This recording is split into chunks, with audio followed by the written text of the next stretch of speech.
মানুষের মনে যে আপনারা তো 20 জন সাংসদ চিঠি দিলেন, আপনাদের আইডেন্টিটি কি হবে? তৃণমূল কংগ্রেস থাকবেন নাকি বিজেপিতে যোগ এটা দেবেন? তো আজকে চিঠি দেওয়া হলো, চিঠিটা এখনো অ্যাকসেপ্টেন্স লেটার আসেনি।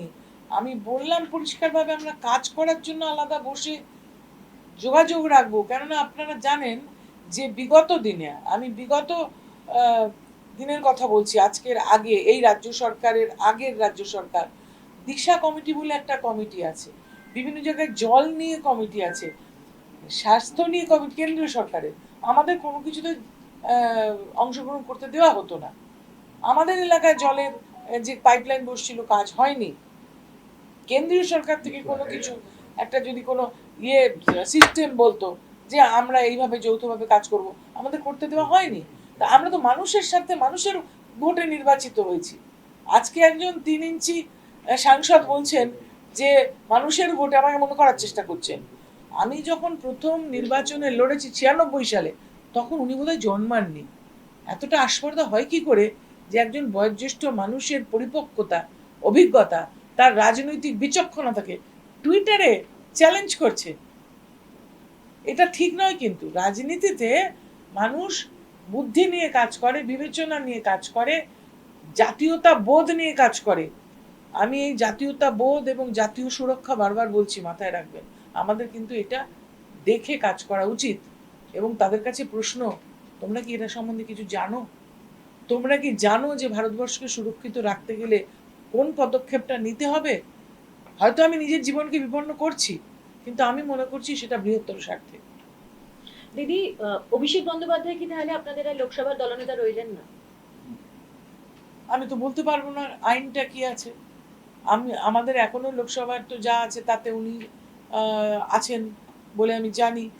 এবং আমরা যে চিঠিটা দিয়েছি সেটা আমাদের যে চিন্তাধারা, আমাদের যে কর্মকুশলতা, আমাদের যে আকাঙ্ক্ষা মানুষের কাজ করার, বাংলার উন্নয়ন করার।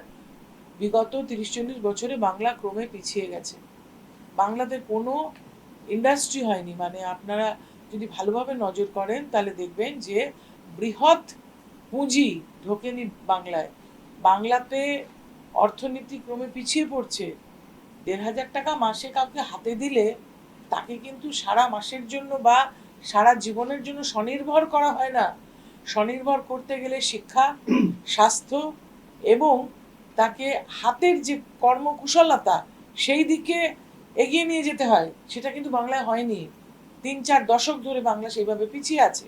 এবং যদি মনে করেন শিল্পায়ন এতটাই পিছিয়ে আছে যে বাংলার থেকে লক্ষ লক্ষ শ্রমজীবী মানুষ অন্য রাজ্যে যাচ্ছে কাজ করতে। এটা তো এক্সপেক্টেড নয়। আমরা তো চাই বাংলার যুবক যুবতীরা চাকরি পাক, শিক্ষায় অগ্রগতি হোক, কেননা বাংলা একসময় পূর্বা ছিল। বাংলা একসময় ভারতবর্ষের রাজধানী ছিল কলকাতা।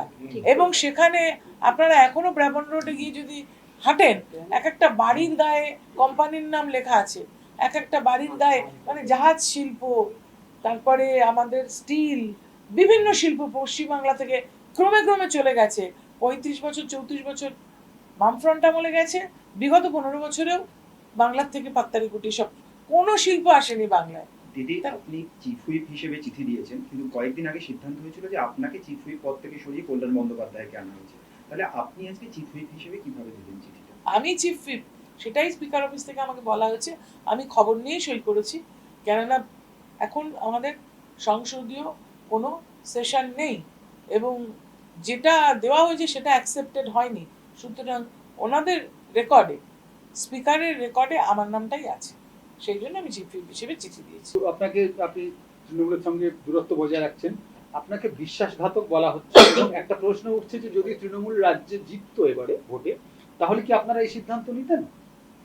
কে বিশ্বাসঘাতক বলছে জানি না, বললে ভালো তো জানতে পারতাম। কেননা আপনি আমায় বাধ্য করলেন। আমি যদিও পাস্টের কথা বলতে চাইনি, যে আমি 40-42 বছর মমতা ব্যানার্জির সঙ্গে আছি। আমি প্রথম নির্বাচনে লড়াই করেছি ওনারই দেওয়া টিকিট 96 সালে। বুদ্ধবাবু ছিলেন আমাদের মুখ্যমন্ত্রী, বুদ্ধদেব ভট্টাচার্য, তার বিরুদ্ধে রাত্রির বেলা বন্দুক দেখিয়ে আমাদেরকে ছিটকালিকাপুরে আটকে রাখা হয়েছিল। তারপরে 98 সালে দল তৈরি হওয়ার পরে প্রথম আমি ওনারই দেওয়া টিকিটে জোড়াফুল প্রতীক চিহ্নে ডায়মন্ড হারবারে লড়াই করেছি, 99 সালে হাওড়ায় লড়াই করেছি, 2001-এ বালিগঞ্জ বিধানসভায় লড়াই করেছি। আমি লড়তে লড়তে এখানে এসেছি, মার খেতে খেতে এখানে এসেছি, রাস্তায় ফেলে পুলিশ মেরেছে সিপিএম এর আমলে, সিঙ্গুর আন্দোলনে ওখানে রাত্রির বেলা ভিতরে ঢুকে ঢুকে যারা আহত হতেন পুলিশের মারে তাদের চিকিৎসা করেছি। এখনো এখানে অনেক সংবাদ মাধ্যমের মানুষ, অনেক রাজনৈতিক কর্মী জীবিত আছেন যারা তার প্রত্যক্ষদর্শী। নন্দীগ্রামে নিজে জিনিসপত্র ডাক্তারিতে যা লাগে নিয়ে গিয়ে রাত্রির বেলা লোকের বাড়িতে ঢুকে গুলিবার করে সেলাই করেছি, গুলিবার করে সেলাই করেছি। আমি মানুষের চিকিৎসা করেছি, হাজার হাজার টাকার ওষুধ গাড়ির ডিকিতে নিয়ে গিয়ে আমি মানুষকে ওখানে নন্দীগ্রামে চিকিৎসা করেছি, গড়বেতাতে গিয়ে চিকিৎসা করেছি, লালগড়ে গিয়ে চিকিৎসা করেছি নিজের কষ্টার্জিত উপার্জন দিয়ে। তখন এরা কোথায় ছিলেন যে বলছেন বিশ্বাসঘাতক? তখন জন্মায় হয়নি বোধহয় তখন। এরা তো সুখের পায় না, এরা তো 2011-র পরে এসেছে, আর আমি তো 84 সাল থেকে আছি।